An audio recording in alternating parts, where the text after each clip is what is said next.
This week on The Real Housewives of Orange County. That's Tamra's minion. She's not gonna disappoint. Welcome, Housewives and Vicki. I am your host, Teddi Mellencamp. Yo, what is up, everybody, and welcome back. Today we're going to be talking about the new episode of The Real Housewives of Orange County. That's season 18, episode 8. Let's get right into this.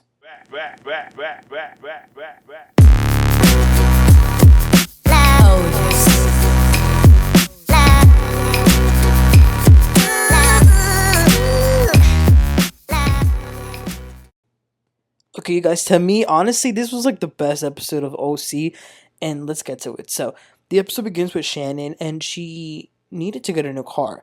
Now, because of the DUI, there were two options. One, have her license suspended for 6 more months, or if she wanted to be able to drive again, she's going to have to get a car that has a breathalyzer attached to it. Now, not being able to drive for 6 months is too much of a hassle. I mean, yeah, sure, she could get Uber, but like, you need to drive. Now, this was interesting because I've never really seen what this is, but yeah, you have to breathe into the breathalyzer to be able to drive. And if you fail the breathalyzing test, it will count as a violation. Now, it's a lot because like it's very serious. If you do any little thing that you're not supposed to, it'll count as a violation. And even though it's a lot, you know what? When you get a DUI and you put people's lives at risk, I think it should be extremely difficult to drive so that it can ensure responsibility. But overall, that was a really interesting to see. So then we see Katie and Jen. Jen does a little yoga session with her. Katie, she associated yoga with sex. I understand from a woman's perspective. I can see that.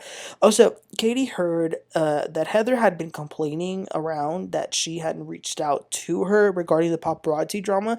So Katie recently did reach out to her. She texted her, but she hasn't heard anything from Miss Fancy Pants. As Jen is discussing her situation at home, she asks Katie what happened with her and her first husband. So Katie says that it was a bad breakup. They do not talk anymore. They got married when she was 21. They already had a baby, and then they had more once they were officially married. But eventually she left him, although it was a very hard divorce. She had no access to any of her belongings. The saddest part is how it affected her kids, and it's really sad to Katie because her older son doesn't live with her. He lives in Georgia with his dad, which I'm curious why, because I feel like it's more common to hear that mothers get full custody, but Katie's current husband, she says, is a great dad to the other kids. Then we see Emily, her husband Shane, and her getting spray tanned. I will say, every time I see Shane, I can't help but to think of Kelly Dodd calling him a dork, and she was spot on. After the spray tan, Emily pressures him on his health again, which to me is understandable for spouses to care about each other's bodies and health. Then Emily asks him, "Do you think I'm mean?" And she's asking because remember Gina had told Chen that Emily was acting like a mean girl and she was getting more meaner. Shane says, "No, you're not mean, no." But Emily has realized that she was mean to Jen. She really was. But her reasoning for being mean to Jen is that Jen takes no accountability. And that reminds her of her mother because her mom never took accountability for anything. Okay, that's understandable. But here's the thing though. Emily, she was super rude to Jen. Super mean. And just because you can explain it doesn't mean you can excuse it. However, I will give her credit for being able to identify why she did it and acknowledging that she did it and that it was wrong. So I thought that was really, grown of her. It was really nice also seeing Tamra take her daughter to practice driving. It's interesting because I feel like this daughter came out of nowhere. I know that's not the case, but like that's what it feels like. I will say though, also seeing Tamra be a mom is refreshing, and I think it makes her less annoying. Speaking of daughters, we see Katie's daughter Kylie. Kylie is the daughter of Katie's original husband, who she was talking about at the beginning of the episode. So Kylie is going through the process of changing her name because Katie's now husband, Matt, really is like her dad, so he will become it, and Kylie's gonna change her last name. Also, Katie tells you that she and Tamara's daughter should meet up, so I thought that was really nice. Okay, so Tamra Judge had a great idea, which I loved. She decided to host a Traitors-like event because she was on the best season of the Traitors, season 2, along with Phaedra, Sheree, MJ, Sandra. Oh, I love the Traitors so much. I really did love this idea, and that's why I love the episode so much. I saw a lot of people on social media were like, this is so boring, but it's because they haven't watched the show, so they don't understand how much this means to us people that watched the Traitors. So the ladies all came in like Scottish pattern attire. All the ladies were there, including Vicki, except Alexis, which I think was good that she wasn't there. So they arrive at this place, and who is the special guest? Well, none other than the annoying Nat, known as Teddi Mellencamp. Which, why is she in our screens again? Against our will. Oh, and she's so nasty. As soon as she gets there, she says, "Welcome, Housewives and Vicki." Excuse me, lady. Y'all are standing on the shoulders of Vicki Gunvalson. So anyway, Teddy's job was to be like Atlin, and if you watch the Traitors, then you know. They first off fill out a questionnaire, like who's the biggest liar, who's the more judgmental, things like that. Then they sit in a round table and Teddy chooses the traitor. Now here's the thing, we the audience didn't find out who it was. So it was raining after the Traitors chose, and then they're kind of just intermingling, getting drinks and stuff like that. So Heather then pulls Katie to the side. Heather says that she's going to do some event and invite Katie on to this event for, quote, the spirit of inclusivity. Okay.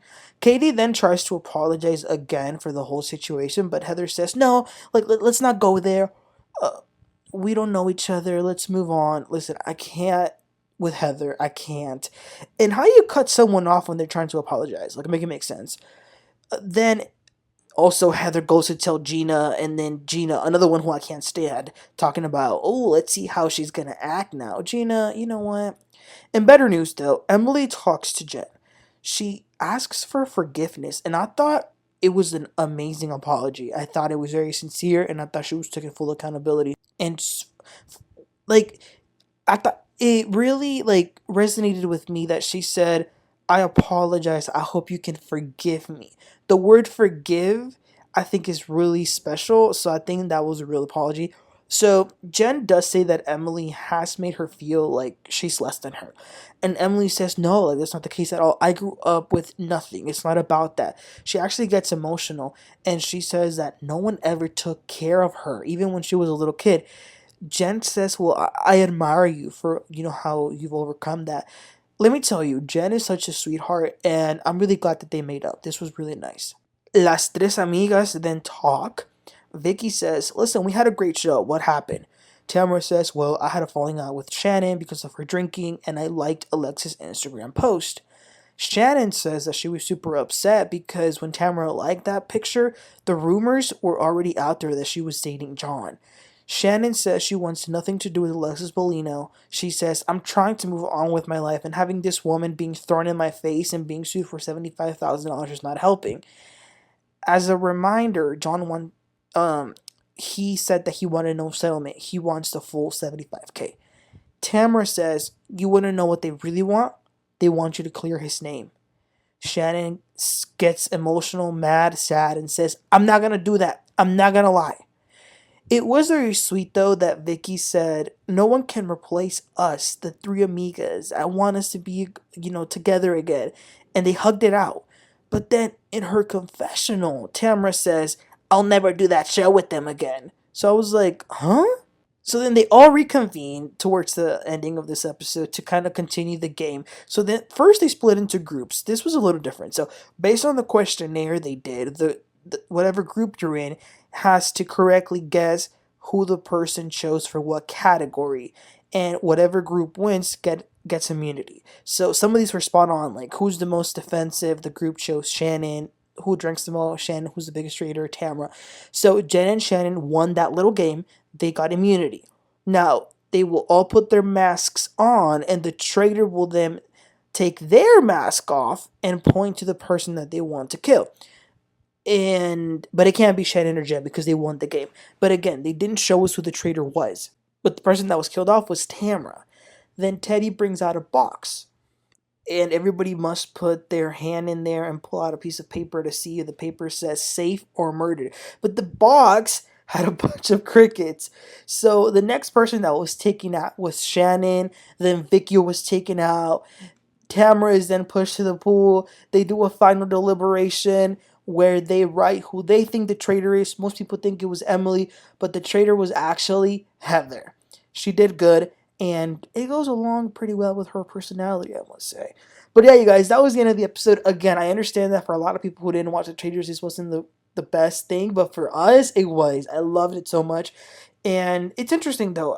Then we got the mid-season trailer, y'all. It looks like Jen's gonna carry this on her back, so I'm looking forward to this. OC really is it's such a great season. Like every episode, it doesn't disappoint, and I'm loving it. So yeah, y'all guys, let me know what you guys thought about this episode. Any thoughts you have, let me know. Please don't forget to like and subscribe, and I'll catch y'all next time. You have a great one. Bye.